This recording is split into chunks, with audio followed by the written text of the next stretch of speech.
Let's go! I was checking out the scouting report, and I don't see nothing but bums. You and your whole entire world know that I am the one. You and your squad ain't got nothing for me. Hey. Your organization is looking stressed. What? And now that you haters is running from me, I know that you see that I'm highly blessed. Here we go. Here we go.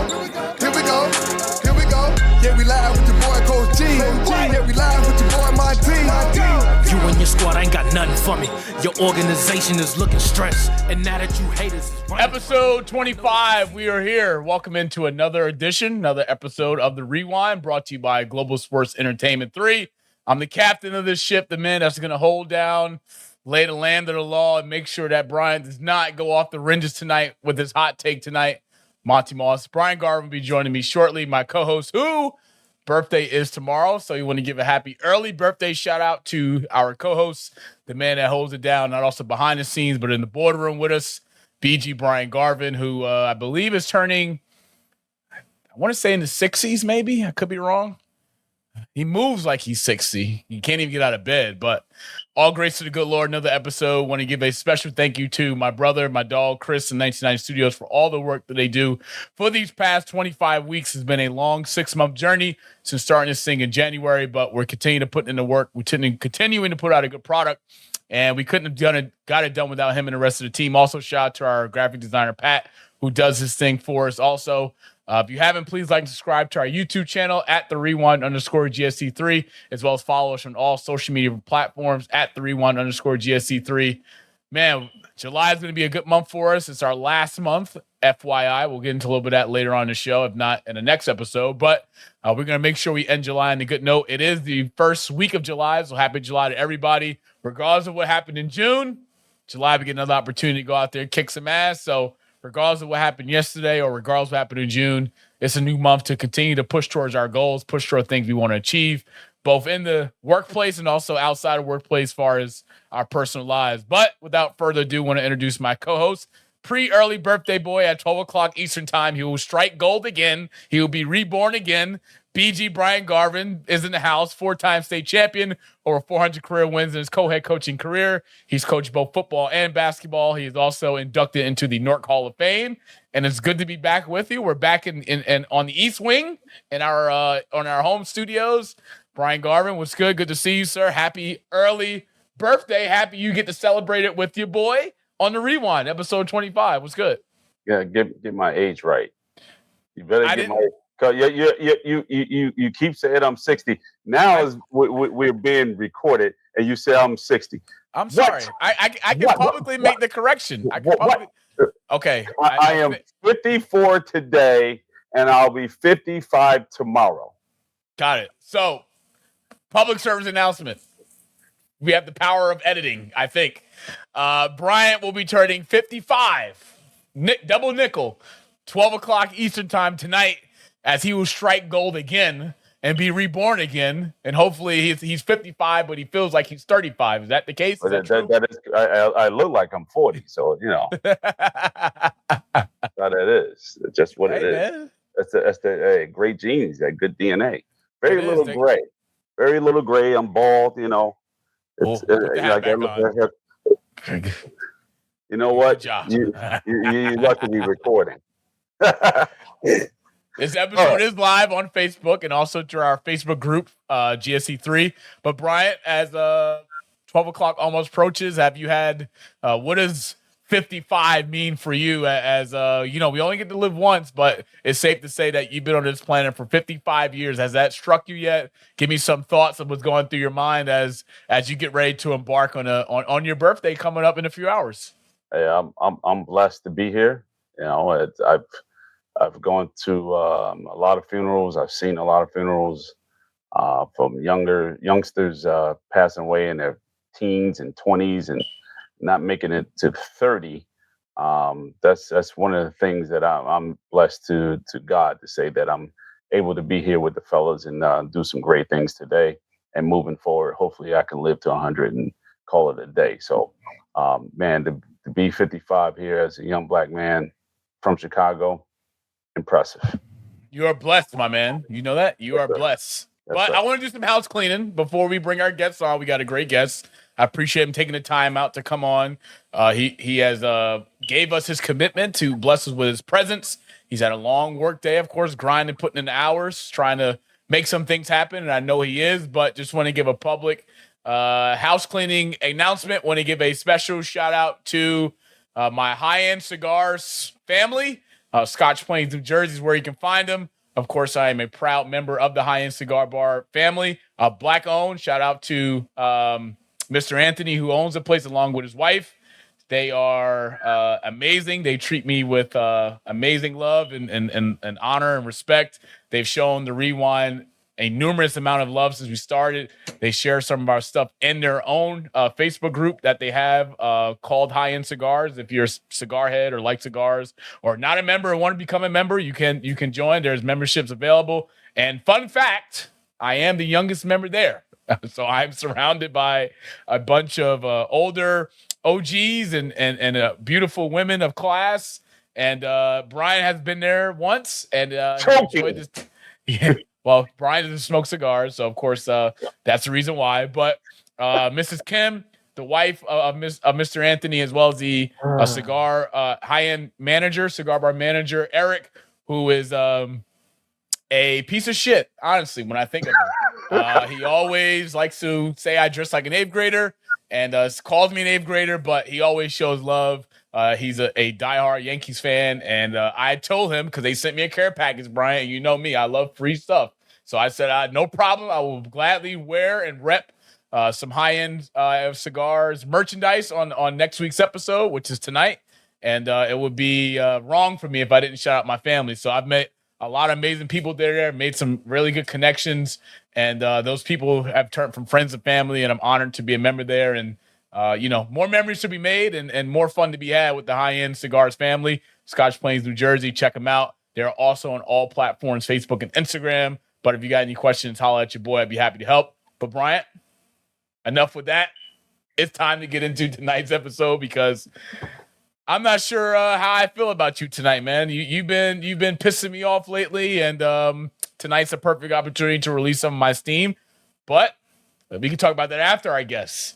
Our guest we have joining us tonight, he is a basketball coach who is entering his 4th season as an assistant coach at Seton Hall. Coach Lowry owns 27 years of coaching experience, including 16 as a head coach. At Seton Hall, Lowry is part of the staff that has earned the most wins, 42 and counting, in Seton Hall history for a coaching staff in their first 2 seasons at the program. In 2024, the Pirates capped off their season with the NIT National Championship. Prior to Seton Hall, Lowry spent 2 seasons as head men's basketball coach, at Lincoln University in Pennsylvania. Coach Lowry's inaugural season got off to a hot start at 3-0, but unfortunately, the season was discontinued due to the COVID pandemic. The 2021 through 2020 season was Lowry's first full season there as head coach. Lowry led the team to a second-place finish in the CIAA Northern Division. Lowry's Lions were predicted to finish 10th in the preseason poll that year prior to the start of the season. Lowry was named the CIAA Coach of the Year, as well as his player Zyron Blue named CIAA Player of the Year, and freshman Bakir Cleveland, Newark's finest, shout out to Newark, we support him, we love him, named to the CIAA All-Rookie Team. Lowry was also honored with being selected as one of the coaches to coach an inaugural HBCU All-Star Game. Prior to Lincoln University, Lowry served as Director of Player Development under Holloway at St. Peter's from 2018 to 2020. Lowry and the staff at St. Peter's helped build the foundation for future success in Jersey City. The Peacocks reached the semifinal of the 20 MMAC tournament that abruptly cut short, again, but by the COVID-19 pandemic. Prior to his time at St. Peter's, Lowry spent 6 years as a head men's basketball coach at Essex County College, where the Wolverines won 6 consecutive regular season conference championships, 5 consecutive region championships, and made 5 consecutive appearances in the NJCAA Division II tournament. Finished as national champion and finalist in 2014 and made it to the Final Four in 2014 and 16. As the head coach at Middlesex County College, Lowry led his team to 3 consecutive conference championships, 1 region championship, and the Elite 8 in the Division III NCAA tournament in 2008. Lowry began his head coaching career at Hillside High School, where he led his team to a conference championship and 2 state championship appearances. His overall head coaching record is an impressive 322 wins and 90 losses. Now, of course, Bryant and Coach Lowry go way back since 98, before I probably was thought of, before August. But we want to welcome in Seton Hall's assistant men's head basketball coach and the man that has blessed us with his time in presence, Coach Corey Lowery. Coach, thank you for joining us. Episode 25 of The Rewind. I know you had a busy day, busy week, grinding, putting in the work, but thank you for taking the time out to join us. What's good? Welcome in. How are you, sir? Good to have you aboard. Appreciate it. AB, man. 55 is the new 40, man. Hey, look, That's the new 40.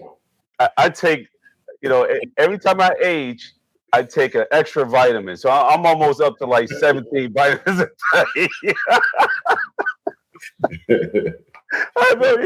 I can barely get out of bed, but hey, I'm up. It takes me an hour. I'm up. You age, it takes a little bit. It takes an extra minute to get out of bed too. Takes him more like 5, Coach. You should see him when he get out of bed, man. Bones popping. He can't even get up. He got to roll over, land on his legs on the bed, then get up. Watch yourself. Watch yourself.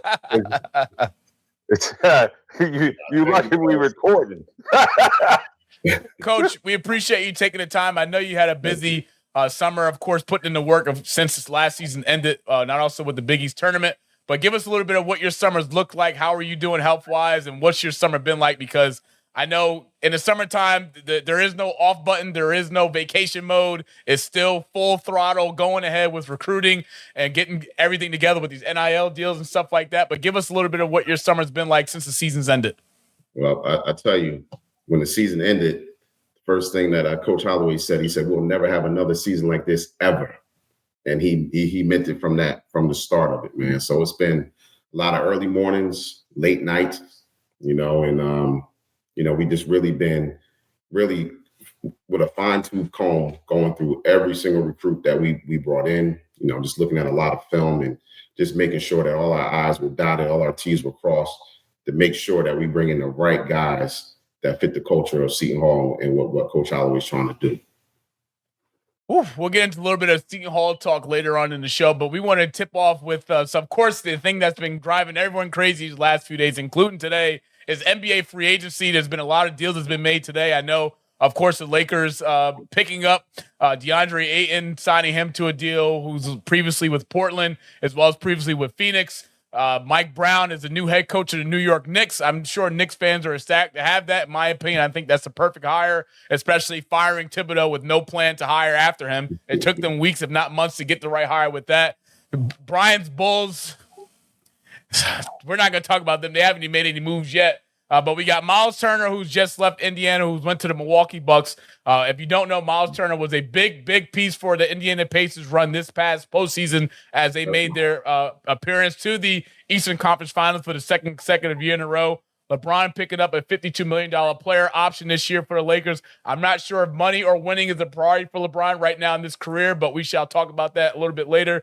Dame Lillard is now a free agent. The Bucks have pushed him out to bring in Miles Turner to create cap money for him. Jordan Clarkson, a man who I've enjoyed watching, who was a former Laker, who is a scoring guard off the bench. He is now a New York Knick. That's a good piece for Coach Brown to have off the bench because the Knicks struggled this past season, in the playoffs.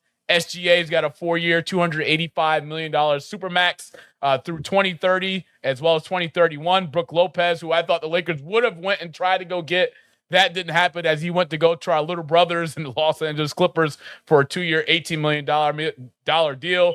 Brian, there's been a lot of moves in free agents so far since the season's ended, and of course, I'm okay with the moves my Lakers have made. I'm not satisfied yet, but your Bulls haven't really made any moves since the free agency has started. But of course, it's still a long July to go. But what moves so far have impressed you with free agency so far, and what moves are you looking to see be made? Because there's rumors of Giannis possibly going to Golden State. We know him and Steph Curry are best friends. You said earlier in the year that Giannis would be a Laker. I don't think that's realistic enough. But talk to me, what's been your take on the NBA free agency so far?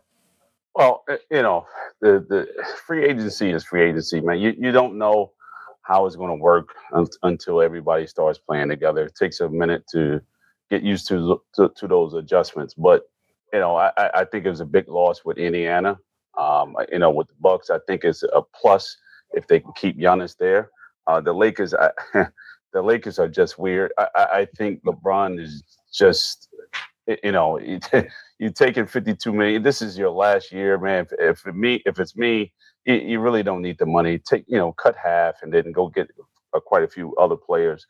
He's just greedy at this point. I don't know what he's trying to do, but at the end of the day, we already know the Lakers are not going to win anything. So these young guys have pretty much taken over the game because the game has changed and people saying it's evolved. But, in essence, everybody's just shooting the three ball. I'm not surprised by a lot of movement because movement happens every year. And it just remains to be seen. We just don't know which team's going to gel, who's going to have jealousy inside the locker room, who's going to like this coach, that coach, what other coach is going to coach the Knicks. I don't think the Knicks are going to be any better than what they were, because the coaches doesn't make too much of a difference as the players. They just got to make the right moves on the court. The coaches can draw up anything, but the players got to execute. So you don't think with Mike Brown's addition, with his resume, coaching the NBA over 20 years, going to an NBA Finals with two different teams, you don't think that hire is a good move for the Knicks, especially with replacing Tom Thibodeau, who's had the best success for the Knicks in the last 5 years than what the Knicks had previously in the last 20, but bringing in a guy like Mike Brown, do you think that, of course, that helps the Knicks? Would you agree? I mean, I'm going to say it's going to help, but it's not going to help them to a point where they can win a national with a title. It's pretty much, I think it's just going to be the same. They got to put the pieces there. And right now they just don't have the pieces. Cat needs help. Whatever they had on the bench, you don't know what they can do because they've been sitting there for friggin' 2 or 3 years. He just never played them. So it's remained to be seen. I think he's a good coach. I think, Tibbs is just as good.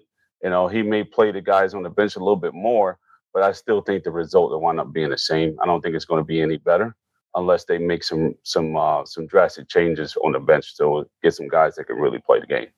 We shall see. Coach Lai, I want to get your opinion on this because, of course, I am a diehard Lakers fan. I am not a bias. I call it how I see it. But, of course, with this week's news with LeBron James exercising his $52.6 million player option for this upcoming 25-26 season, Rich Paul came out, his agent, in a statement said on Sunday with, of course, LeBron being NBA's career scoring leader. LeBron wants to compete for a championship next season and potentially beyond, and will be closely monitoring the Lakers' moves, whether the team is positioning itself this offseason to be a title contender. We know LeBron wants to compete for a championship. He knows the Lakers are building for the future. He understands that, but he values a realistic chance of winning it all. We are very appreciative of the partnership that we've had the last 8 years with Jeannie Buss and Rob Pelinka and considered the Lakers as a critical part of his career.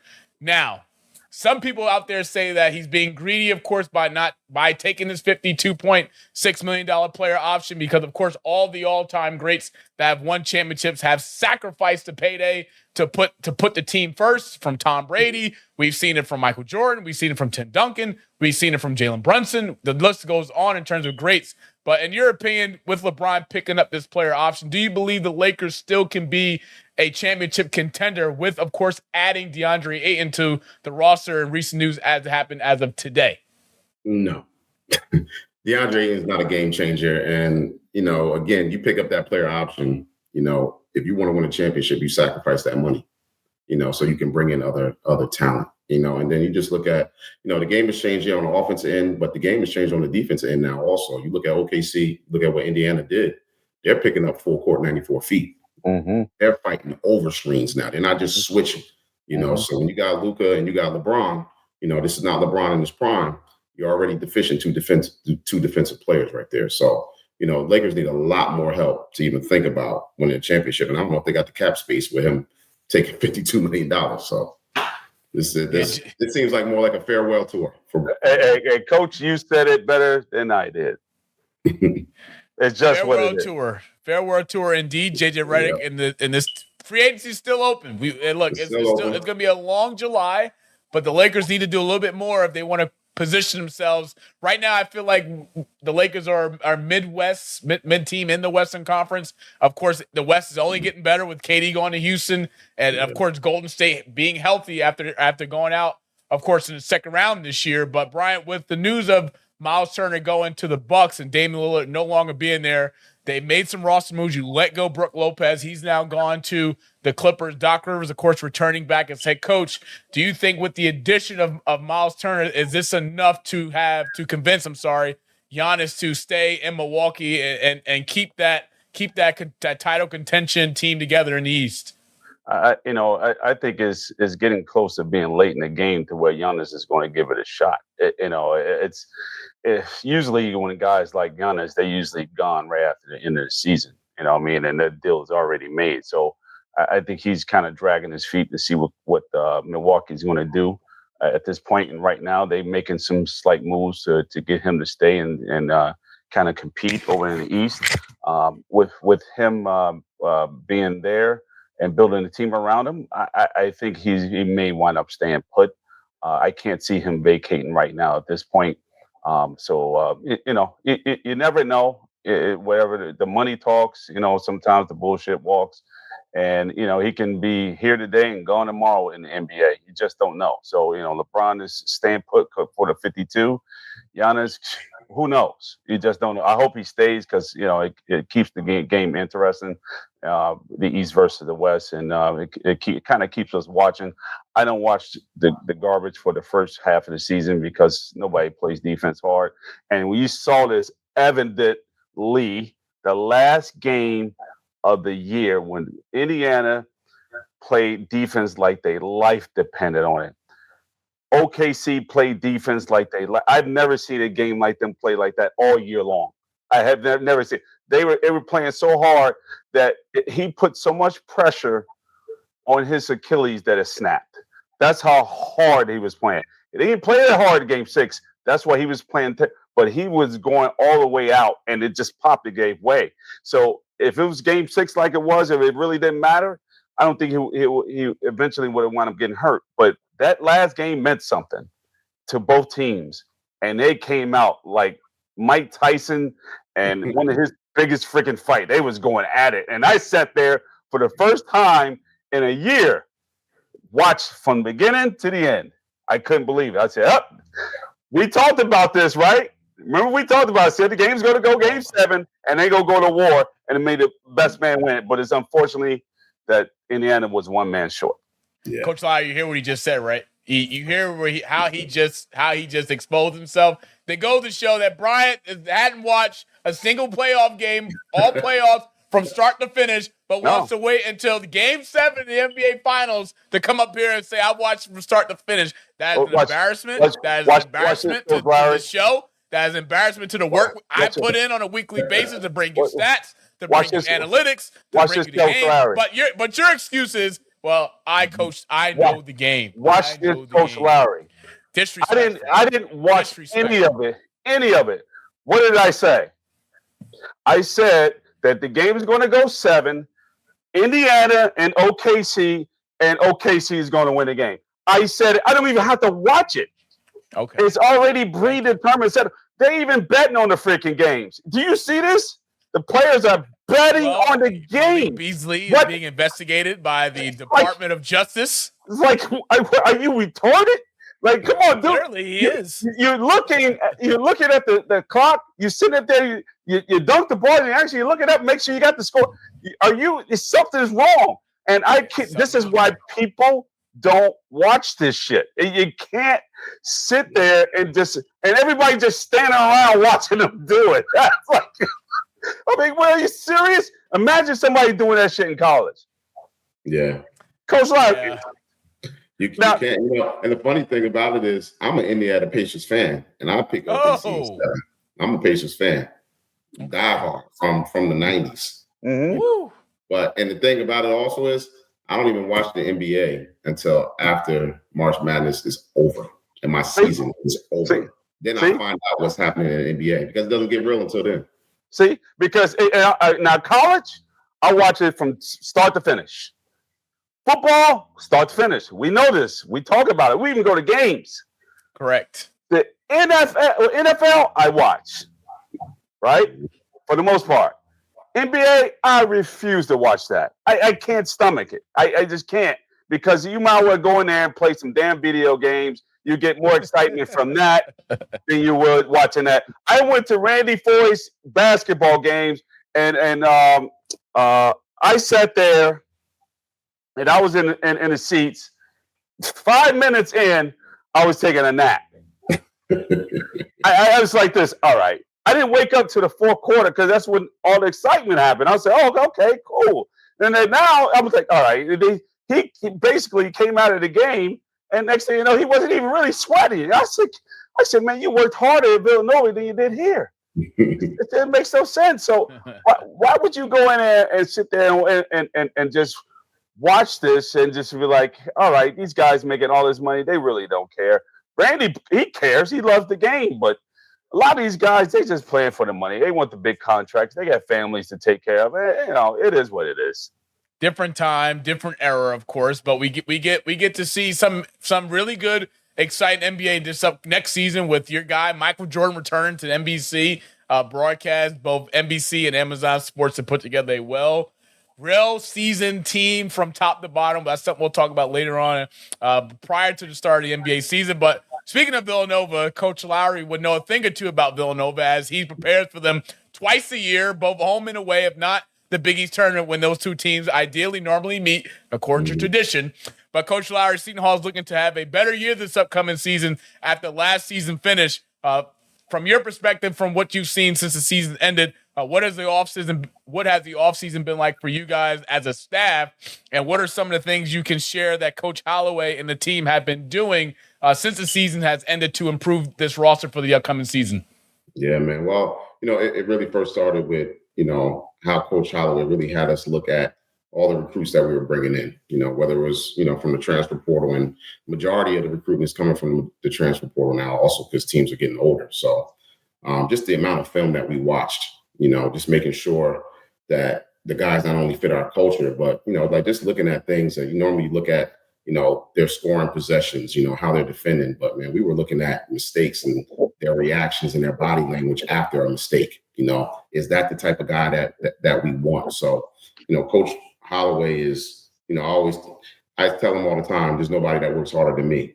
No one, man. Well, when I met Coach Holloway, that I met my match, man, because this guy's, he's relentless. So, just with the year that we had, we know that we had to get it right, with the guys that we brought in, man.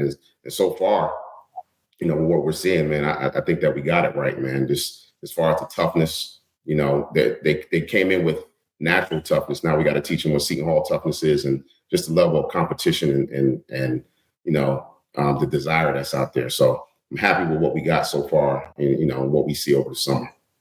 I got a question, and I'm sorry to cut you off there, Monty. Now, because of NIL, right, and you guys bringing in guys from out of the portal, how many high school kids did you actually bring in versus NIL players? This year? This year. Not one high school player. And that's something that the high school kids need to understand and know what's going on. Because your game have to be like on top, like you got to be an A+ kid in order for you to get to a place like Seton Hall. Right. And everybody's shooting for that Seton Hall Big East type level, but yet now it's almost better for you to go to the smaller fish and prove your worth in order for you to get to the bigger fish, don't you think? Yeah, you have to, if you're going to be a high school kid that come up that plays at this level your freshman year, you have to be ready. And you can probably count on one hand how many of those high school kids are ready. Just physically, maturity wise, and just being able to just handle the grind of college basketball. Right. You start college basketball in June, and God willing, you're not ending in April, and then you may have 2 or 3 weeks off after that, and we're right back into it. So a high school kid body getting used to that grind, it takes time for that to happen. So at this point, if you're a high school kid, you can't take any scholarship offer that you have. You have to take that seriously. You can't turn your nose and say, I just want to play at this level, because the days of getting you ready your freshman and sophomore year and say, you know what, by the end of his sophomore year, he'll be ready to play. College coaches can't wait any longer. Well, that's why a lot of college coaches took our kids, because we didn't give them no time off for 2 weeks. So I gave them the way of life of college. It was high school, but yeah, it was the college way. And a lot of our kids, nobody had figured that out, that our players were going D1 and D2 right out the bat, because they were already programmed to play that way. Right. So it's the high school game has got to change. But I don't think the high school coaches are being paid enough in order to make that type of change and adjustment. So it's an interesting thing to see where these high school kids are going to go, because they're basically reaching for straws, and these live periods that's going on right now. I don't know what's in store for them. Yeah, man, and even back, then when we're coaching back in the early 2000s, a lot of kids stayed home locally. So the public schools were able to compete with a lot of these Catholic schools. Now, the public schools are really being depleted. And now it's getting to the point where the Catholic schools are being depleted because they're going prep school. So kids are actually searching for where can they play and meet those challenges night in and night out. You used to get that in the watch on conference every night. Union County every night. That's kind of every night. You used to get that. You don't get that now. So, and then I'll take it back even further. It used to be there was maybe only 2 or 3 AAU teams that if you were good, you played on those teams, and that's it. Yep. Man, I lose count of how many AAU teams there are out there now. So 1,000. Right. They're everywhere. Coach, I want to get your opinion on this, because you guys have had a really good offseason so far in terms of recruits with Elijah Fisher, AJ McCray, TJ Simpkins, and of course Adam Clark coming in that have committed to, of course, Seton Hall and getting ready to indulge on what's ahead as far as the Seton Hall culture. Something that you talked about earlier in the episode. But what have you been impressed with so far with some of the players I just named have come in, and what have been their impact to the program just this early in the summer as they prepare for, of course, preseason as well as the upcoming season in the Big East? You know what it is, man? It's you got these names, and these guys come from their programs, and they were the man at their program. So what impresses me now is how they're embracing each other. And Coach Holloway is really preaching now, man. It's like, you don't have to get 20 points, 10 rebounds, and 6 assists. You got to spread the wealth. So are you going to be able to sacrifice some of those things? And those kids have been receptive to it, so they're still learning each other, and it's still early. But I don't see anyone right now saying, you know what, I got to get my 20 points. I don't see that right now. I see guys saying, you know what, how can we come together and just be a team? And that's the thing that you like as a coach. And it's early right now. And we're still kind of learning these guys, but right now I don't see that selfishness. I just see toughness and competing. Oof, toughness and competing is what it takes, and you would know, of course, as Coach Bryant would know, sacrificing your summer in regards and sacrificing your offseason to get yourself better, to put in that 1%.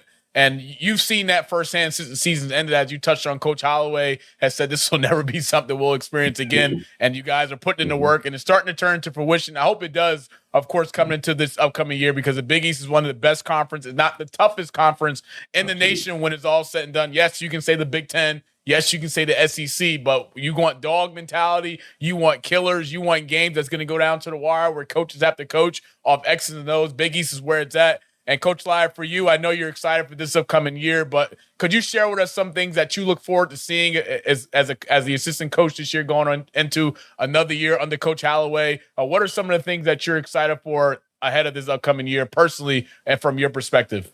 This is going to be a year, I feel, where you're going to see really the identity of Coach Holloway and what his team is really about, man. And I'm just really excited that he's got those guards that he can look at and say, okay, I can push this guy. And I think that this year, man, just getting back to getting to the Prudential Center and putting on for our fans and leaving out there knowing that that we got that W. So I know that with the work that we're putting in as a staff, under Coach Holloway's leadership, the guys that we have, the mentality that they have, it's gonna feel good going back to the Prudential Center and leaving after the game and seeing our fans happy and screaming and, can't wait for the next game. I can't wait to be there either. I can't wait to be there either. Look, I can't wait to be there either. I was never a Seton Hall fan, but damn it, I'm a fan now. I'm a fan now. I'm pushing for you guys. I'm not a St. John's fan at all.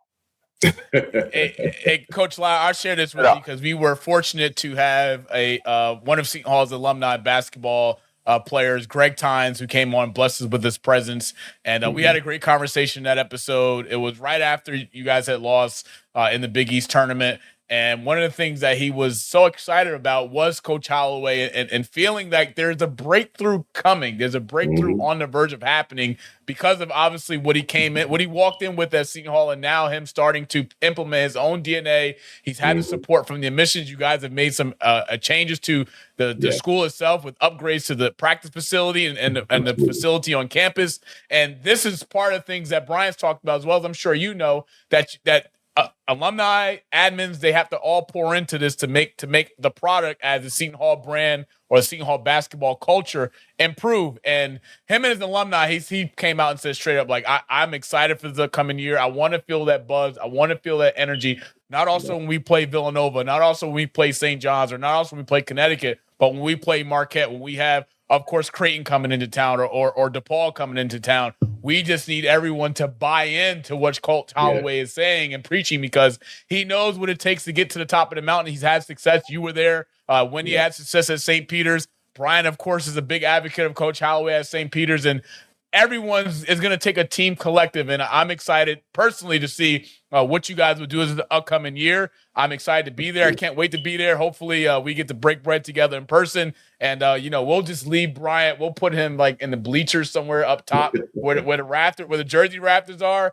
I'll sit behind a bench somewhere with Greg or somebody. We'll figure this thing out. But, we're definitely wishing you, of course, and this upcoming season for Seton Hall men's basketball success, because personally, when Seton Hall's rocking and they're playing well, they're doing well in the Big East, good things normally follow, especially as we've seen in years past with prior Seton Hall teams making the tournament and making that push to a C16. And I'm excited, man. I know you guys are going to kick ass and take some names, keep doing your thing and recruiting. But Brian, what do you have? What would be your words to Coach Lowery for the Seton Hall team up this upcoming year? Because you know a whole lot about sacrificing summers, and of course, Coach Lowery having over 26 years of head coaching experience. He knows as well. So what would be a message you would share to him prior to the start of the upcoming year in the Big East? Hey, look, I don't have to share a message with Coach Lowery. He knows what to do. You know what I mean? He's been around for a long time. He can tell Coach Holloway that we're going to bring him on the rewind in October, so be prepared for it. I think I got his number too, or I can get it from home. He's going to get a text message from me that basically we're going to get him on the rewind, and also we're going to come to one of his practices and film him there too, and we're going to talk to him there, because we want to. I'm excited about seeing this. I'm a Temple guy too, but it's a major reason why I'm excited about this, because you play Villanova, and you know why. You know why? I'm a Villanova guy because of Floyd, but they chose the wrong guy. But we don't want to talk about that. Well, of course, you get to see Villanova and Seton Hall match up twice a year this upcoming season, and we know it's going to be a blood blab, whether they're in Villanova or rather at the Rock at Prudential Center. And one thing's for sure and two things for certain, we will be there, Coach. We got your back. We got your back. All right. We got your back. So, man, it's awesome. Switching gears, WNBA Commissioner Cup. Indiana Fever is your 2025 Commissioner Cup champions. Last year, of course, Minnesota Lynx won, and they got back to the final to defend their throne, but they lost 74-59. Indiana got it done without Caitlin Clark last night. And, of course, Bryant wasn't really too happy with the performance of Minnesota. Nafisa Collier didn't have the greatest of games last night, and Indiana defensively brought the intensity and brought what they need. But, man, let's give flowers where they need to be due. Aaliyah Boston did her damn thing last night. She brought her A game. She wasn't afraid to guard Nafisa Collier throughout the game. Her defensive intensity was on a cloud 9. Something that Coach Lowery knows a thing or two about when you bring that defensive presence, how much it can make an impact on the game. But, Bryant, Indiana Fever, 2025 Commissioner Cup champions. Of course, it doesn't matter. It's not the WNBA, championship, but they got it done without Caitlin Clark. And I know you're not a big advocate of Caitlin Clark, but what's your reaction to Indiana winning and beating the defending champs and beating Nafisa Collier and the best team in the league in the Minnesota Lynx? They played better without Caitlin Clark. You want me to say that? They played better without her. They played better without her. Because, nobody's standing around and watches her shooting logo threes. Hey, you got to play team basketball. It's what it's about. They came together and they won the game. It's a different dynamic when you take her out of the game. Everybody's got to play their role. You know what I'm saying? So they stepped up to play and won the game. It's just as simple. It's no simple, little X and O's things. Yeah, they did some things, but they played together as a team, man. Caitlin Clark, she brings, the crowd and all this other stuff. It's cool. I know you guys are a fan of her, and I'm not sure how Coach Lowry, what he thinks about her. I always say, I'm saying that Paige Buckets is better than she is. I will always say that. And it's funny that you say that. It's funny that we're talking about this. Social media is now blowing up and saying that Paige Buckets is better than Caitlin Clark. I said this months ago, but you guys are freaking, you was killing me. You was saying no. Coach Lowry, Paige Buckets, Caitlin Clark, who you taking for Seton Hall? Well, listen, I'm gonna say this. If you give any player the green light to shoot the ball 30 times a game and there's no consequences for whether you miss the shot, make the shot, bad shot, and shot, anyone can be, good. Is Caitlin Clark good? Yes, she is. She's very good. But everyone feels that's a shooter. If you give me the green light, 30 shots and no consequences, well, it's a team game. That's all I'm gonna say. It's a team game. You're against two coaches here. Hey, look. I can lace them up and go at the both of you tonight, but I won't. I won't because again, I think it's a disrespect to both players to compare a two. First off, Caitlin's been in the league 2 years. This is Paige Buckets' year one. To make this evaluation early, I'm all for the debate. Let's have the conversation. Right, but let's also respect both their games because they play two different styles. I mean, Paige Buckets is a what? Winner. She's won all her life. I mean, check her resume at UConn. Caitlin Clark, on the other hand, she didn't have 4 McDonald's All-Americans surrounding her and her starting 5 at Iowa. She was the only player that was the engine. She was the difference maker. She was the go-getter, the bucket getter. So it revolved around Caitlin Clark to go make something happen. Paige Buckets at UConn, it didn't have to revolve around her because you had 4 other McDonald's All-Americans. Gino Ariana ran a great system this year running the Princeton offense, and the ball wasn't in Paige Buckets' hands 90% of the time of what it would be in Caitlin Clark. So I think Paige Buckets is off to a phenomenal start in her WNBA career. She's going to have a great WNBA career in general when it's all said and done. Dallas, by far, is a winner to have Paige as their point guard, but it will take time. But individually, I'll take Paige Buckets, of course, from a playmaker's perspective, from a leadership perspective, from a floor general perspective, because Paige brings more offensively and defensively compared to Caitlin Clark. Now, do I see Caitlin Clark give that same effort and energy and intensity and hustle on defense than when I see her do on offense? Hell no, I don't. But that's a conversation for another day. Do I see Paige Buckets flopping and not getting things her way and yelling at officials? No, she's next play mentality. Why? Because that was embedded into her in her process at UConn under a leadership DNA greatness of GOAT and Gino Auriemma. And I'm not comparing the two college careers because Caitlin has done a lot for the college game just as much as Paige Buckets have, and she's came back from a torn ACL. She's been to the Final Four twice. She's a national champion. She's lost also the national championship. But to compare the two this early, Coach, and that's just my opinion, I think it's too early to tell. Let's respect both of their games and let's respect both of their careers. Now, when they go against each other, shit, let's go make it happen. But, Bryant, he went on his rant and he's feeling good about himself because, Paige Buckets has a better, style of play and playmaking ability than Caitlin Clark. Hey, look, if that's the way you feel, that's the way you feel. But, I just feel like let's just respect their games and let's hope they both have a healthy, tremendous WNBA career because with them two playing well in the WNBA, it's better for the WNBA as a whole, as a brand. And I'm excited for Indiana and I'm excited for Dallas. They have 2 franchise players. Let's hope they can both bring championships to their organizations. Am I wrong? I never said that it's stop.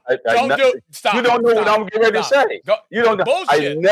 I never said that it didn't bring something to the game. I never said that. I just said one was better than the other. That's it. One is better than the other. I mean, we talk about what they do for the game. Everything that Paige can do, Caitlin can do. We've had this No, conversation already. I know that Caitlyn still can't do it. I'm just telling you, she can't. Okay, all right. She can't. Can we She's just move on? Coach Lowry. So what I would say is this: Go ahead, they're Coach. both good and they're both great for the league. Correct. Even Mike had to learn that it was more than just scoring. Thank you. He's talking about Caitlin Clark. No, I'm not disagreeing. Right. But she's going to have to do other stuff. When she evolves that part of her defensive game, when she evolves and saying, you know what, you can make the shot too. I'm going to create the play, and I can create the play for yourself and myself. When she evolves that way, that's when she's going to become scary. But coach, she leads the league in assists. Is that not good enough? I mean, of course it's not from a team perspective. How many points are you giving up? Indiana. It's called plus minus. It's called plus minus. If you didn't want to know the coach's perspective, it's called plus minus. Yes. You can have 9 part of stat sheet. Right. You can have 9 assists, but you're giving up 30. I mean, it makes no sense. But they are both great players. Thank you, Coach. My point exactly. Yes. Coach Lowry has spoken. If you guys didn't know, the WNBA is expanding to bringing back some teams, including the Cleveland, expanding to Detroit, bringing back the Detroit Shock. Shout out to my favorite coach, Notre Dame's women's basketball head coach, Nicole Ivey. Coach Ivey, Detroit Shock is back. I know you're happy about that. Philly by 2030. Brian, your opinion, what does this do for the WNBA with the news of the expansion with bringing teams to Cleveland, Detroit, and Philly by the year 2030? Outstanding. I think it's a great move. You see the excitement at what we are talking about here about with Caitlin Clark and Paige Beckers. I think it's going to bring more exposure and bring out the young ladies out here to create some energy about becoming a WNBA player like we used to back in the day when everybody wanted to be Jordan or Magic or whatever it may have.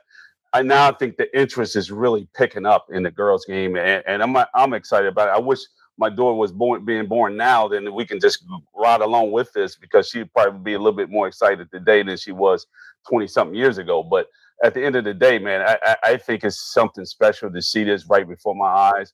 I was there at the beginning, and now I'm here in the middle of it. And the expansion teams, bring them on. They don't have to go full throttle at this point, but yet it's heading to that way in a fast pace.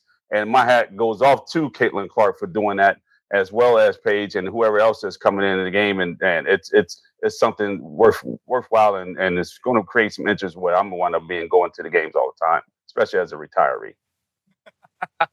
Yeah, I look forward to it. It's going to be something that's, of course, good for the league as far as exposure. It'll bring more revenue to those respective cities, and it'll make the game as a whole more better because the more, especially Detroit Shock. I wasn't a fan when they got dismantled as an organization. Yes, they've had some bad years in the past, but it's good to see them back as well as Philly and Cleveland. But we got the 2025 WNBA All-Star Game that will be played July 19th, and where? Indiana, where who plays for? Caitlin Clark, Fever.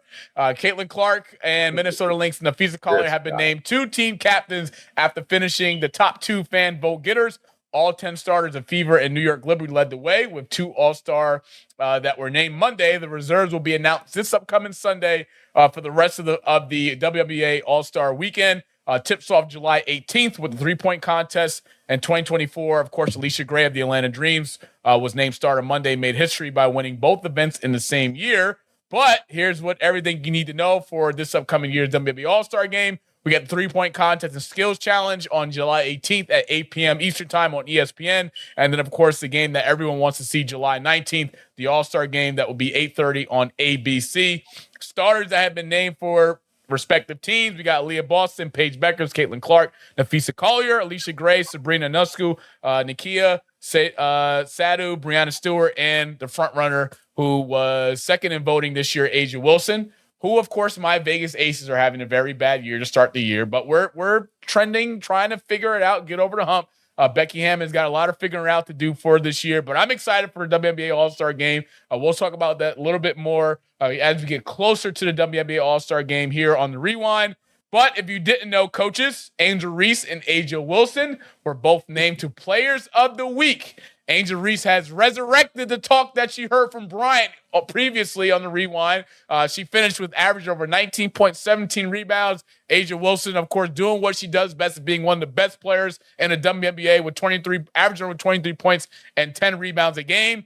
Yes, Chicago Sky can improve better because their record hasn't been the greatest. Same thing that you can say for Vegas this year. But Bryant and Coach, I'll start with you, Bryant. What's been your opinion now of A'ja Wilson and Angel Reese, importantly, because Angel Reese has been balling, kicking ass, and taking names, and rightfully so deserves to be named Player of the Week of the Eastern Conference. Your thoughts? She's been focusing on being a basketball player instead of being a model. I mean, it's just what it is. And she, all those endorsements and stuff was getting to her head, and she's showing up in Clever magazine or in the newspapers and all this. It was just too much. But now you start focusing on the game, and then naturally going to get better. You just got to put the time in. So, she still has a long way to go. By positioning her body, being able to score, become more of a threat. Early on in the game, it shouldn't take her 2 and 3 times to try to score off of one possession. It's just, she's got to finish the first time.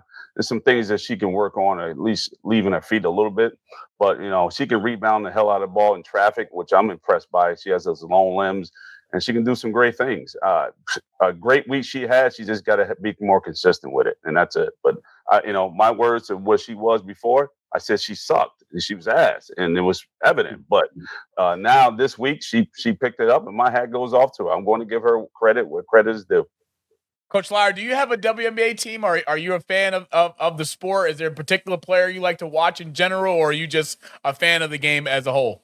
Listen, the way that I work, man, sometimes I don't know about the NBA guys because I'm concerned about what's happening at Seton Hall, man. Listen, sometimes I don't even know what's going on in college basketball besides the team that you're playing that day. You're so focused. Of course. But what I will tell you this about the women's game, there's starting to be some household names.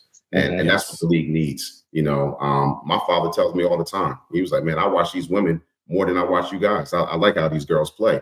And when you start having households say that, that game is going to grow. So that's why they need to expand to these cities. You need to have these debates about Caitlin Clark, because that was like it was in the 80s when you're talking about Magic and Bird, and people had said what they said about Bird and said what they had to say about Magic. And when you start having debates like this, that your league is putting out something quality. So that's that. I can't critique the women's game like that, but I do know some of those household names. And Coach, man, I want to ask you a question because, normally we do things a little bit different here in the Rewind each and every week. I'm not sure if you like hot takes. I'm really not sure. Okay. What I will say is I can't promise you what Bryant will say or do. I can't promise you if it will turn out to be good or bad. Not that bad. This week's edition of Coach Bryant's Hot Take, I am in the hot seat. So it's my hot take.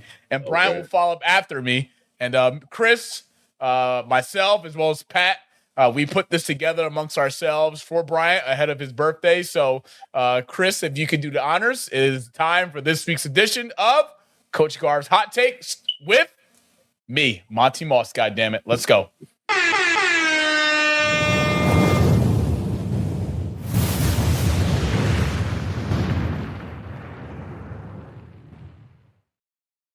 Sometimes in life, we do things that we feel is best or feel like it's right to do. It could be an instant. It could be a feeling that you have, a gut that talks to you. Listen to your gut. It'll never lie. I promise you. This week's edition of Coach Garv's Hot Take, I am in the hot seat because normally Coach Garv's in the hot seat, but this week he said he didn't want to have one. He didn't have one. So that just opened doors for me to be a little bit more creative. For this week's episode 25. But before I do that, I just want to give a special happy birthday because this episode means a lot personally, as well as episode 24 that we did last week, our first live episode from the Carnicella Gym in Clifton, New Jersey. But Coach Garvin, Bryant Garvin, my man, would like to say, as the host of The Rewind and the person that you've been in the trenches with me since we started the process in August, in terms of all the legal stuff that we had to take care of, in terms of making sure all the equipment we had was needed, being the ace that I need to help this brand and to help this show be what it does each and every week. It could not have been done without you. It could not have been done without the team, right? Team effort. Everyone that's a part of this gets involved and deserves their flowers as well. But happy early birthday. 55, double nickel. You've been in my life since I was 4 years old. You have been an inspiration to me in instilling tough love and discipline all those years that you supported me, especially when I was a youngster in Hawkins after school gym, which I don't know why they took that away. That was a disgrace to the Newark public school system. Yeah, cutting the budget, of course, great.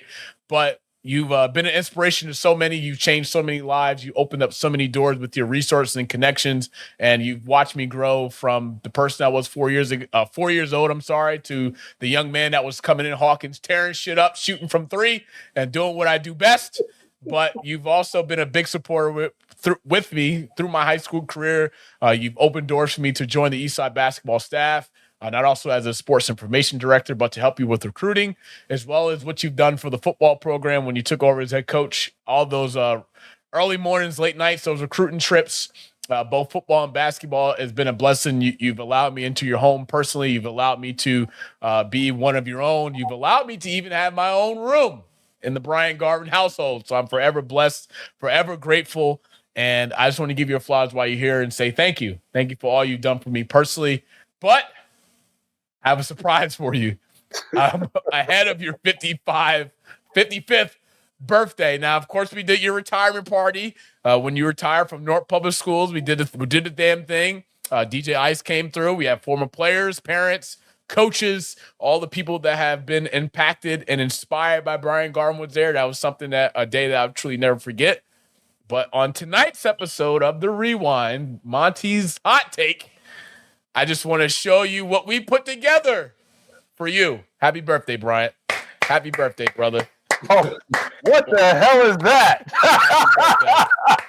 Diddy, World Boy, or me? What? Happy birthday, Bryant. We love you, man. That is dirty. Shout out to Pat. Our graphic designer who put this together. Bryant, I don't know if you remember this, but when you and Pat first met, Coach Lowry, I'm just going to give you a backstory.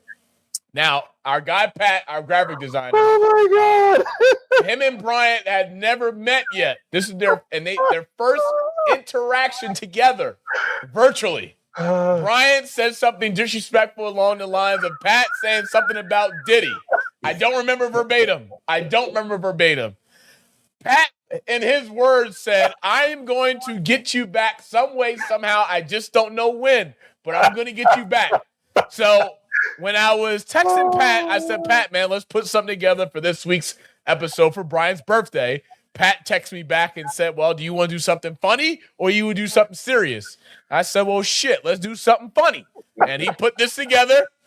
And Bryant, he got the Diddy oil rubbed all on him, and he loved it. So happy birthday, Bryant. 55. Happy birthday. That's terrible. That is absolutely terrible, man. Hey, look. If it don't fit, he must have quit. That's why he got off. Oh, that is terrible. We look nothing alike. Thank you. It just so happened that of course today a lot of Diddy news came out that we won't talk about. But it just fits. It blends together. I mean, you're a big, baby oil guy, Johnson & Johnson, and our guy Pat made it happen, man. He's got the baby oil in one hand. He's got your little stick figure behind you in another hand with the Bears football. Man, that's a love story right there, brother. That's a love story. Shout out to our guy Pat. Hey, Pat, I'm gonna get you. I'm gonna go up one on you. That was good, but I'm not as good as you. but that was special. Shout out to our guy Pat. But it's now time for this week's edition of Rewind of the Week. Let's get to it, baby. Let's go.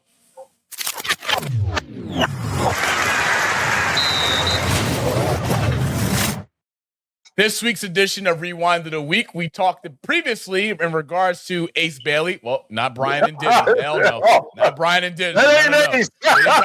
We didn't talk about that. There were a lot of reports previously before he got drafted. A lot of people weren't sure he would get drafted at 5. He didn't even want to go to Utah. Let's just call it for what it is. If you didn't know, his agent is Omar Cooper.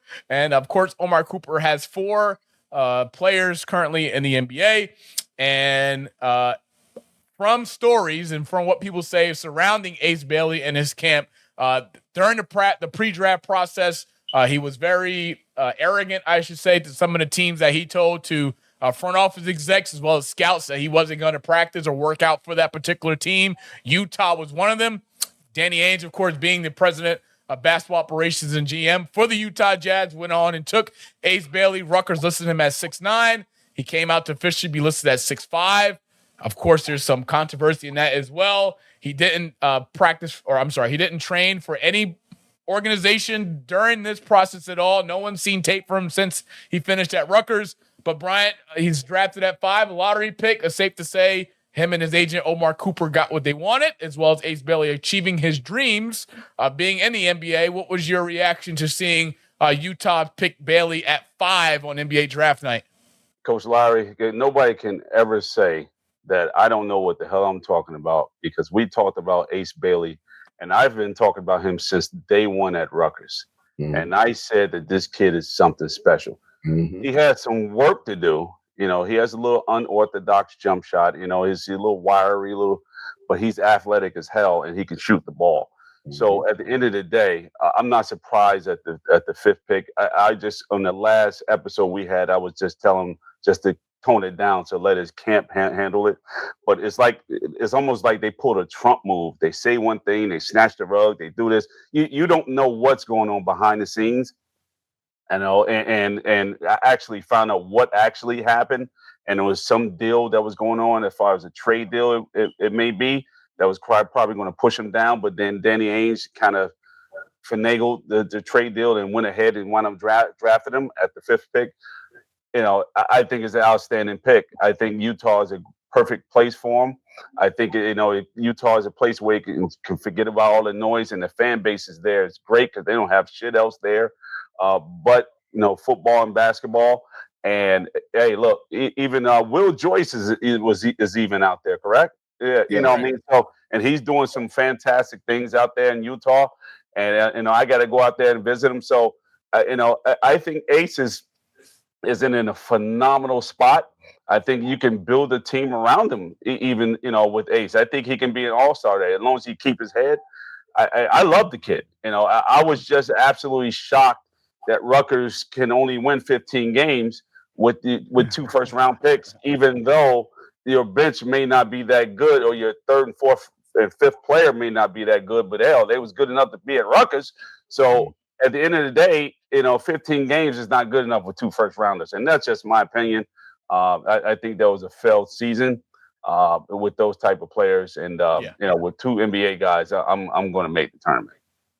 Yeah, I just want to say something about this whole thing with Ace Bailey. First of all, Ace is a phenomenal young man. This is one of the nicest kids that you'll ever meet. He's always respectful, and he's still a kid, you know. And he's going into the NBA. He's a tremendous talent, you know.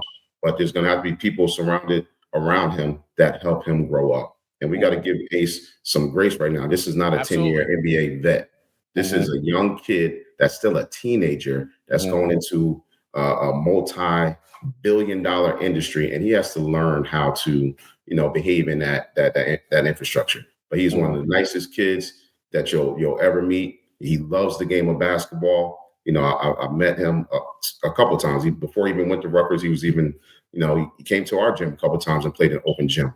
You know, so he has always been a nice, phenomenal kid. So whatever they're trying to write about him and say he's arrogant, he's this, he is not. He is not. And he's going to do a heck of a job in the NBA once he grows, learns, and matures. I agree 100%, man. I was high over heels over him as soon as I saw his first game. I said, "Oh, this kid is special." Yeah. I said, "He's legit." And nobody even spoke to Hawkins about it. I said, "Oh, this kid Ace Bailey." Even with you, Monty, I was like, "Yo, I agree. I don't think it's anything in particular about him as a human. I think Well, I believe from what reports have said, it was amongst his team, his camp, that was handling all of the process of decision-making that was going into the pre-draft process for Ace. Now, let's make no mistake about it. Kid averaged over 17 points at Rutgers. Being picked at number 5 is a blessing. That's a lottery pick. That's something that 100 million players in the NBA, besides the first 4 that got drafted Thursday night, would love to be in that position.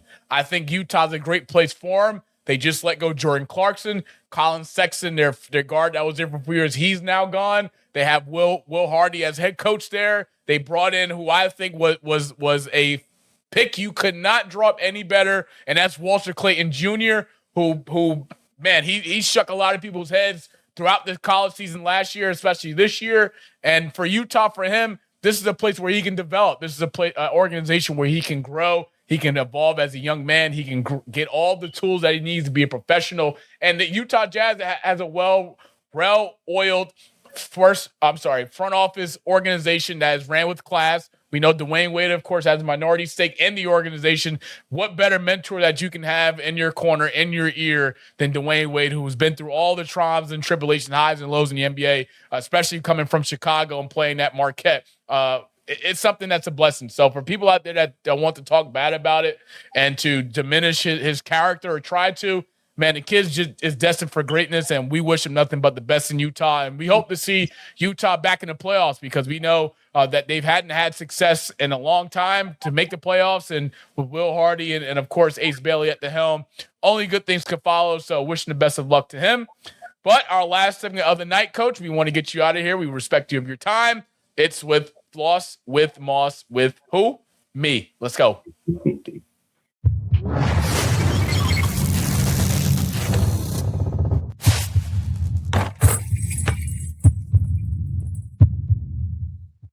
My favorite segment, of course, Floss and Moss. And this week's edition, there's no other ordinary way to go but just to continue to give our flowers and special thanks to the Carnicella team, MMA team in Clifton, New Jersey, for blessing us with the opportunity to do our first ever Rewind episode live from the Carnicella gym. We have Vicky Fontaine come on. We have the champ who won his first professional title with winning in round 1. Only took less than 50 seconds to win the title.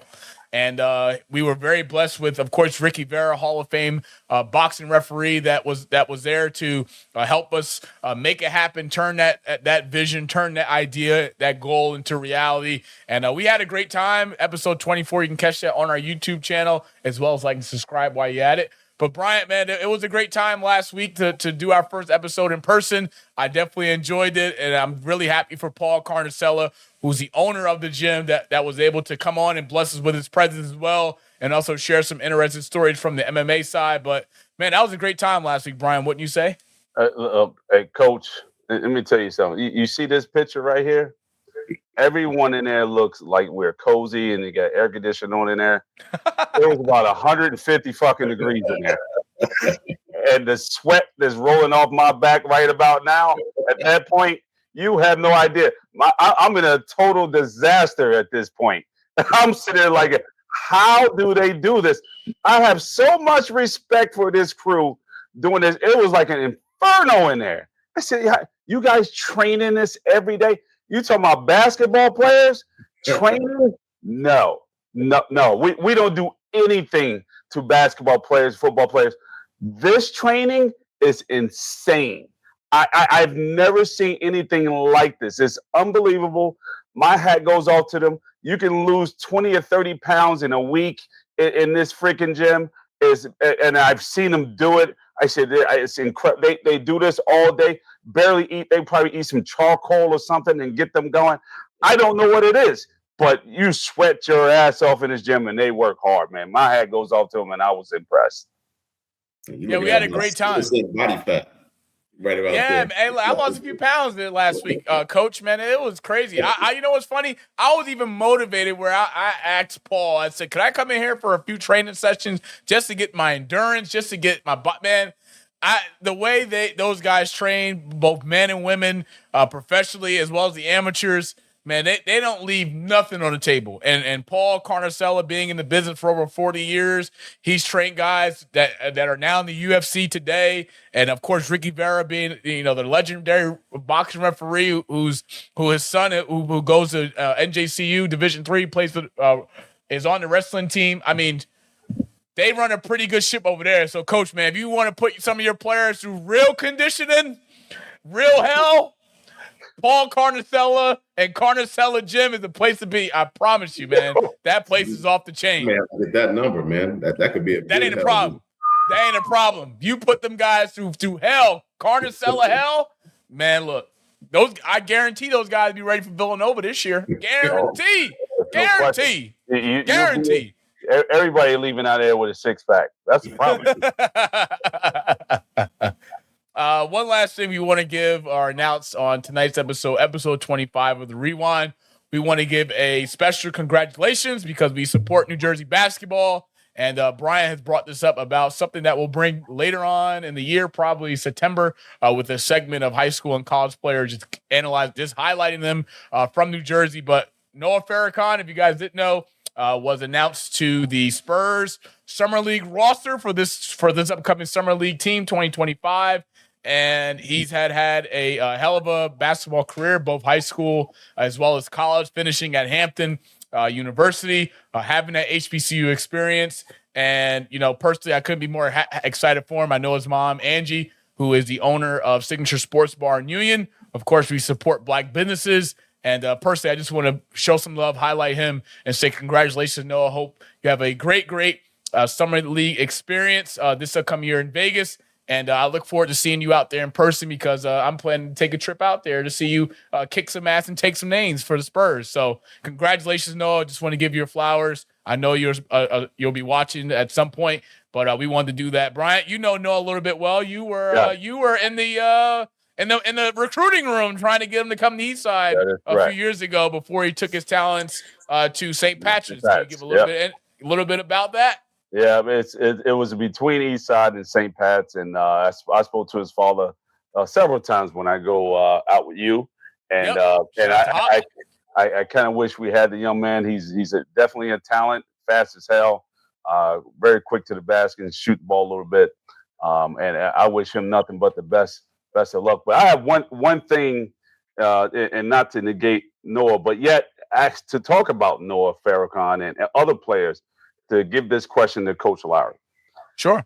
And we saw something earlier. Well, I saw something earlier, and I sent it over to Monty about a player being sued for sexual assault, right?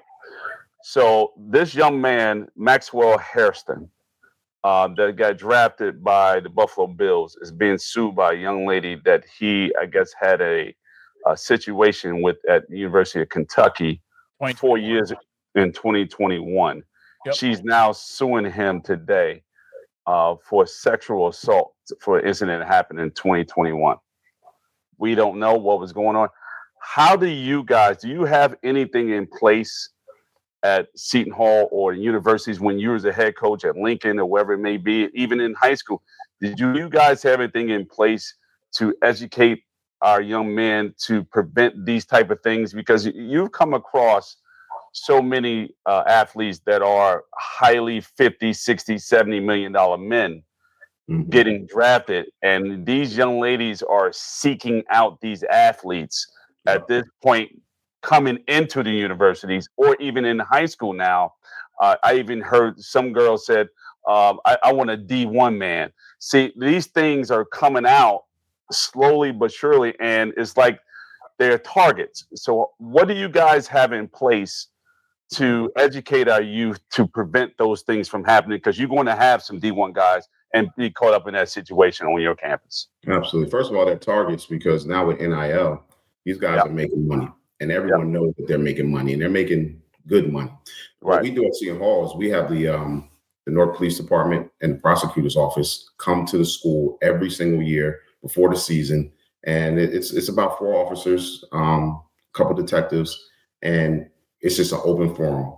They talk to the kids just about putting yourself in certain situations, and they'll give a bunch of scenarios, and then they just open up the room. Whatever question you have, it's a safe space for you to ask these questions now.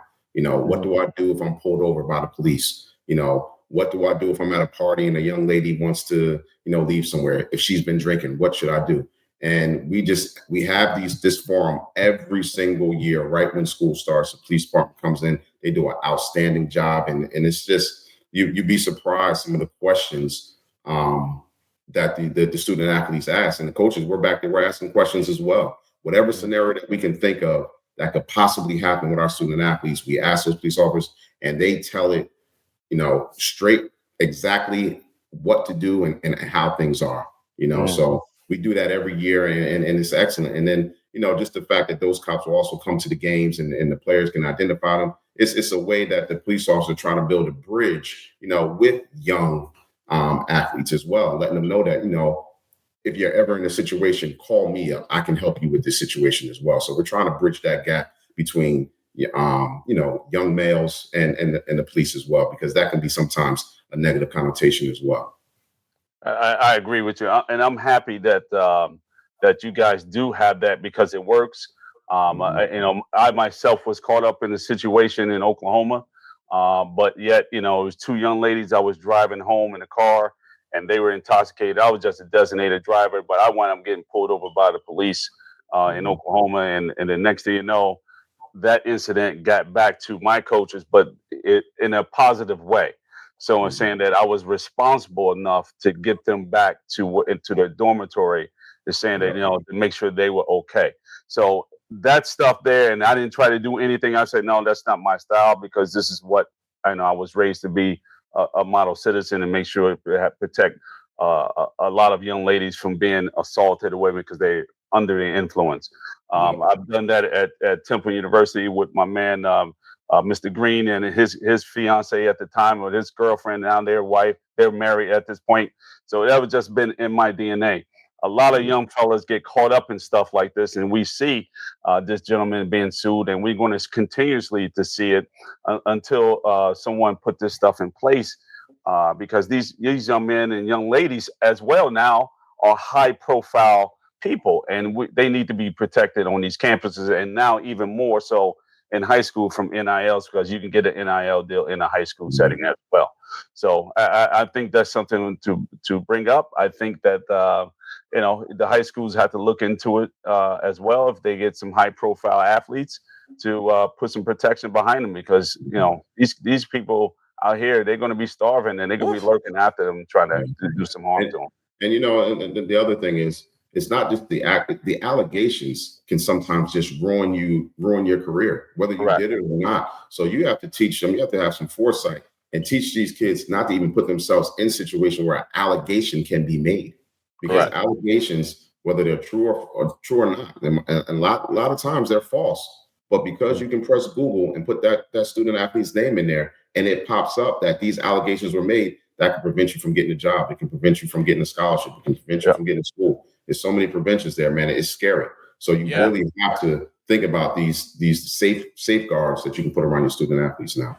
Yeah, it's funny that you say that, and this is a point I'll make with allegations. If you guys don't remember Terrence Shannon Jr., who started his career at Texas Tech under what's the coach name now? He's still, I don't know where he's at right now. Shame on me. I should know this stuff.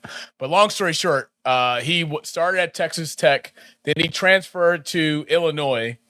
There was an allegation that came out before the draft. Terrence Shannon Jr. finished his career at Illinois. He was projected to be a first-round draft pick, I believe a mid-first-round draft pick. And there was an allegation that came out that he allegedly, when Illinois played Kansas earlier in that year, that he allegedly raped a student that attended Kansas.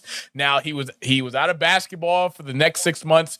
Illinois kept things professionally as they can be. Coach Underwood supported Shannon Jr. through the entire legal process, and it set him back completely. Now, of course, with Shannon's lawyers and of course the NCAA having their people involved as well, Shannon Jr. was found now guilty on the allegations of the charges, and everything was dropped. Now, what did that do to Terrence Shannon Jr.? Yes, he did achieve his dreams of being in the NBA and currently playing for the Minnesota Timberwolves, but he was a projected first-round draft pick, mid-first-round draft pick, and after those allegations came out and during that entire process leading up to the draft, his stock continued to drop and drop and drop and drop. And blessings to the good Lord for him to achieve his dream, but as Coach Lowry touched on, just allegations alone can hurt you in so many ways. And I'm fortunate to see Sharon be in the NBA. He's been a really solid addition for the Minnesota Timberwolves. But right now we got something that's going on where this kid's already drafted. He's achieved his dreams. He's playing for a professional organization, the Buffalo Bills.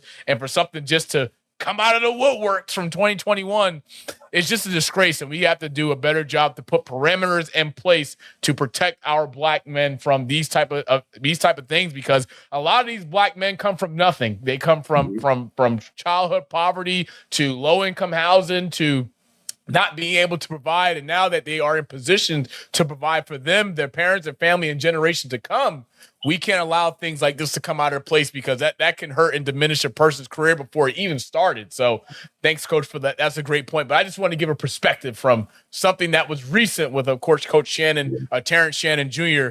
From the Minnesota Timberwolves, that shit like this comes out, and it can make or break you. And I know, Shannon Sharp's going through his whole legal thing and his allegations, and his world has took a full 360. I mean, he's still doing nightcap, but when you're getting ready on the verge of signing a $100 million deal with ESPN, not to fathom with other money that you have coming in from Shay Productions and his endorsement deals with Shea by Laportier, his own alcohol.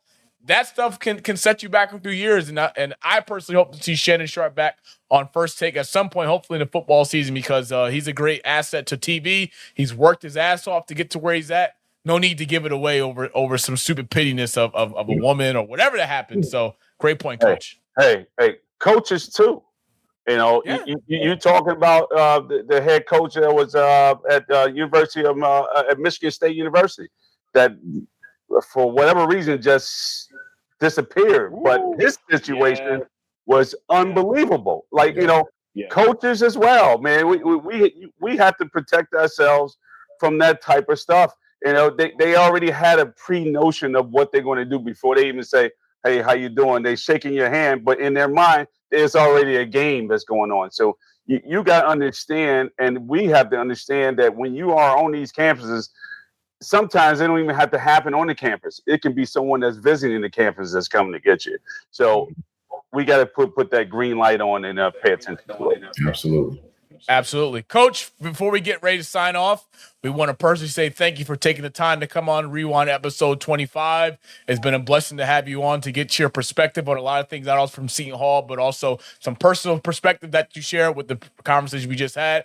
But for the people out there, we have a big supporting cast for the Rewind that supports us in what we do, no matter what it is with our movement. They support us, they follow. So for the people out there, where can they support you on social media, as well as give them some insight on where they can follow you and things that you have going on for the rest of the summer as you prepare for another busy year ahead for Seton Hall this upcoming year in the Big East? Yeah, man, if you want to follow me on Instagram, it's Coach C. Lowry. And again, just come to the Seton Hall games and support.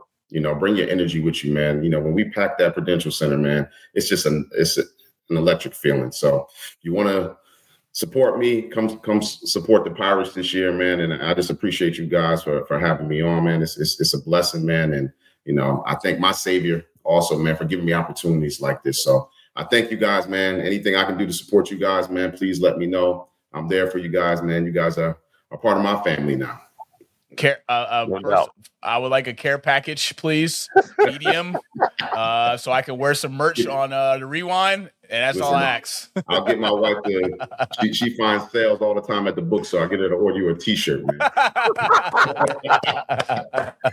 I appreciate it, Coach Bryant. BG 55 double nickel on the way. Any last word before we sign off? Thank you. Hey, look, man, I'm happy to get here, and hopefully I can get to 155. Who knows? I'll be sitting there coaching at 155. Like, you're a young man. You ain't gonna be able to be down on one knee no more. No. Those days are over. But Coach, I would definitely be at your games. look out for a call because I'm definitely calling for you guys for some tickets. I would not miss that Villanova Seton Hall game. Me either. I'm going to that one. I'm gonna put you on the list already because that game's gonna be sold out. Yes, I'm telling you right now, put me on the list for that game. Got you. All right. Yes. All right. If you haven't, please like and subscribe to our YouTube channel at the @rewind_GSC3, as well as follow us on all of our social media platforms at the @rewind_GSC3, as well as like, subscribe, and share on our Apple Podcast, Spotify, wherever you get your podcasts. Each and every week, new episodes come out. We want to give a special thank you to Chris and 1990 Studios for the work they do each and every week. 25 weeks straight. 6 months in the counting. We've been doing this thing for a pretty long time. July is the cross to the finish line before we have our vacation off in August. But we couldn't get this far without you guys. Thanks for all the love and support and what you guys do for us. Love you guys share on all our platforms, including TikTok. It takes a village, and we're trying to get this thing where it needs to go. And, of course, merchandise has been a question that I've been receiving. Yes, there's been some things that have put us on the back burner, charming delays. Those are some things I can't control. What I will say is that I'm doing the best that I can personally to make sure that we bring that to life and we get some merch out to you guys for ahead of the summer. So I promise it's coming. Just be patient. Just be patient. I don't have, the government or Trump's assets or money to make things happen with a snap of a finger. These things take time. All right. And I'm doing the best that I can. But we appreciate you. We thank you, from Coach Corey Lowery to Bryant Garvin, Monty Moss, signing off. Episode 25 of the Rewind. Happy birthday, Bryant Garvin, 55. And also, happy birthday. It would be disrespectful for me not to do this. Happy birthday to Brian's mentor and my OG, Mr. Ollie Dickerson, the greatest Eastside and track coach to ever walk across the God's green earth in New Jersey, the most state champions as a track coach in New Jersey history. And Ed Garv, happy birthday. There you go. 12 of them. 12 state champions. 12 state titles. You need any track tips, hit up the Coach Ollie D, because Garv, what I tell you, the goddamn Tavares, but I don't want to get in trouble. But episode 25, Coach Lowry, Bryant Garvin, myself, signing off episode 25, The Rewind. We'll see you guys next week. Thanks for the love and support. Go Pirates. Let's go! I was checking out the scouting report, and I don't see nothing but bums. You and your whole entire world know that I am the one. You and your squad ain't got nothing for me. Your organization is looking stressed, and now that you haters is running from me, I know that you see that I'm highly blessed. Here we go. Here we go. Here we go.